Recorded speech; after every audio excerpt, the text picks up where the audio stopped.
In today's lesson, we are going to be continuing from Wassce 2022 mathematics questions. And for the lesson, we'll be looking at question 25. If you want to know how to calculate the perimeter of a triangle, especially if the triangle is a right triangle, like in this case, with the one we are dealing with today, then stick with me. In this particular video, I'm going to be showing you how to go about it. Now, let us dive into the question at hand. Here, it says in the diagram, let us pause and observe the diagram. If you observe the diagram, you can see that we are having a right triangle here and a right triangle here. Two right triangles that have a common side, WX and WY. Okay. Now we are told that our angle WZY and angle WYX are right angles. Okay. You can see the sign, the right angle sign.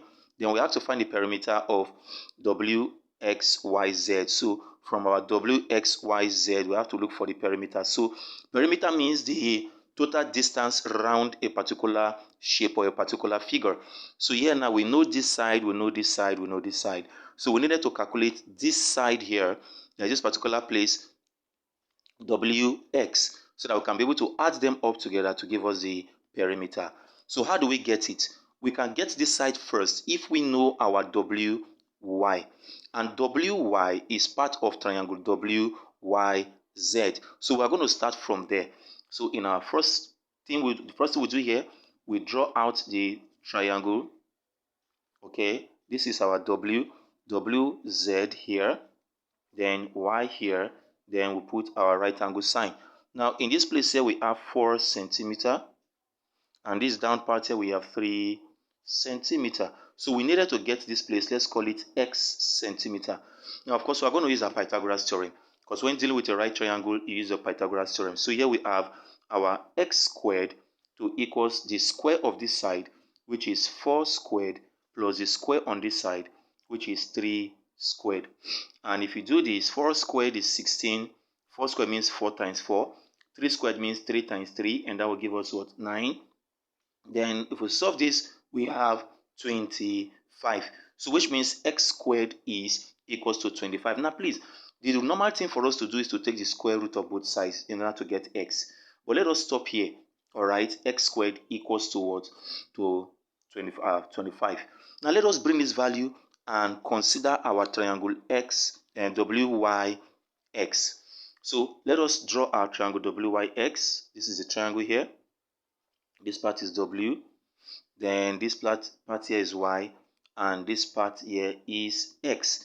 And you know that from our XY is 12 centimeter. 12 centimeter. Then we just calculated our WY, which is x squared. Okay, so we know that we have the value for x squared to become what? 25. So we can be able to use these particular two sides to calculate this place here, which we call y centimeter. So once again we apply the Pythagoras theorem. So here we have our y squared to become x squared plus 12 squared. Now we have that y squared still remains y squared because we are looking for y. Then x squared is equals to 25. So we'll write out our 25 plus 12 squared is 144. And if we add up 25 to 144, that gives us 169. So which means y squared equals to 169.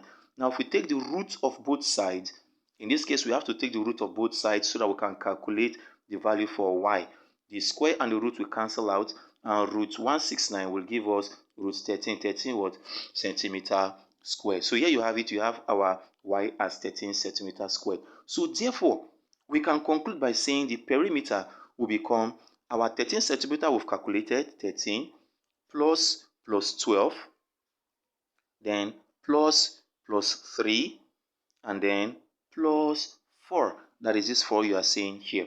Okay, so we know that 13 plus 12, this will give us what? 25, then 28, then 32. So we have 32 centimeters. If you come to the options, you will see that option B is correct. I hope you enjoyed this lesson. Please stick with me in this channel as I will be solving more problems on Wassce 2022 mathematics.